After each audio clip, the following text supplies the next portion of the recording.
Notre pays, monsieur le rapporteur, chers collègues, est en crise démocratique.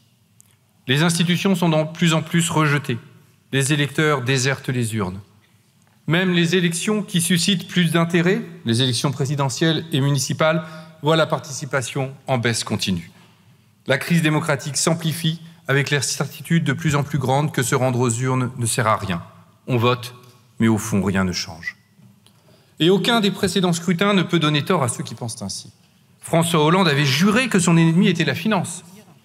Emmanuel Macron avait promis un nouveau monde et même une révolution, alors qu'il n'a fait que la sinistre prolongation du pire de ses prédécesseurs, aggravant la crise de régime, précipitant la montée de l'extrême droite. Le comble est la dissolution de notre Assemblée l'an dernier. Le résultat des élections qui s'en sont suivies, qui a été refusé, nié, bafoué par celui-là même qui les avait convoquées. Le sursaut exceptionnel de participation, pas plus que le résultat effectif du scrutin, n'a eu aucune conséquence sur la formation du nouveau gouvernement. C'est donc une personnalité issue d'un parti arrivé en 5e position qui a été appelé à former le gouvernement et une fois censuré, le remplaçant est issu de celui arrivé en 7e. Dans ces conditions, nos concitoyennes et concitoyens ne se font guère d'illusions sur l'importance qui sera donnée à leur vote pour le prochain scrutin. Les élections municipales sont réputées susciter davantage de participation au vu de la proximité entre les élus et les électeurs. Ils visent à permettre l'élection directe et davantage proportionnelle du Conseil des 3 villes. Voilà l'objectif de ce texte. Le groupe de la France Insoumise y est favorable, car cela permettra une meilleure compréhension des enjeux du vote et une meilleure représentation politique. Avec ce texte, les élections municipales permettront d'élire le conseil municipal et plus seulement les conseils d'arrondissement ou de secteur. La réduction à 25% de la prime majoritaire permettra une représentation davantage proportionnelle.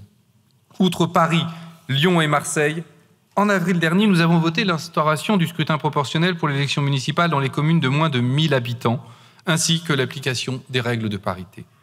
On le voit, petit à petit, la représentation proportionnelle fait son chemin dans les modes de scrutin. Malgré cela, la prime majoritaire à 50% restera en place sur toutes les autres communes de France, puisqu'à l'heure actuelle, il n'est pas question de changer ce système injuste. Mais nous sommes d'accord pour généraliser cette avancée démocratique à l'ensemble des communes. Nous devons redonner aux communes la place qui leur revient, celle de cellules de base de la démocratie, car ce sont elles, et non les métropoles hors sol ou les intercommunalités imposées, qui permettent et incarnent la proximité démocratique. La loi NOTRe, la loi MAPTAM, la loi 3DS, la réforme territoriale ont concentré les pouvoirs, éloigné les décisions et affaibli les communes. Les citoyennes et citoyens ne s'y retrouvent plus. Dans le doute, ils sollicitent leur maire, qui est bien contraint de leur répondre que leur préoccupation ne fait plus partie de ses compétences, mais d'une lointaine institution non élue. La défiance monte, l'opacité règne. Il est plus que temps d'abroger ces lois et de mettre fin à l'organisation de l'éloignement antidémocratique des décisions locales. Enfin, aucune démocratie locale ne peut fonctionner sans moyens. Or, l'État et ce gouvernement n'ont cessé de baisser les dotations aux collectivités, tout en leur transférant toujours plus de responsabilités. En 2025, leur budget a été amputé de 7,4 milliards d'euros.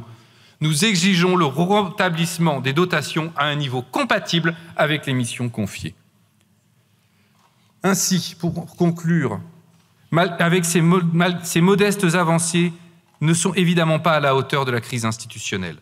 C'est pourquoi nous appelons à la convocation d'une assemblée constituante pour bâtir une 6e République, une République démocratique, écologiste et sociale qui organise le retour du peuple au pouvoir, c'est-à-dire le retour de la souveraineté populaire. Je vous remercie. Merci, Monsieur Lachaud.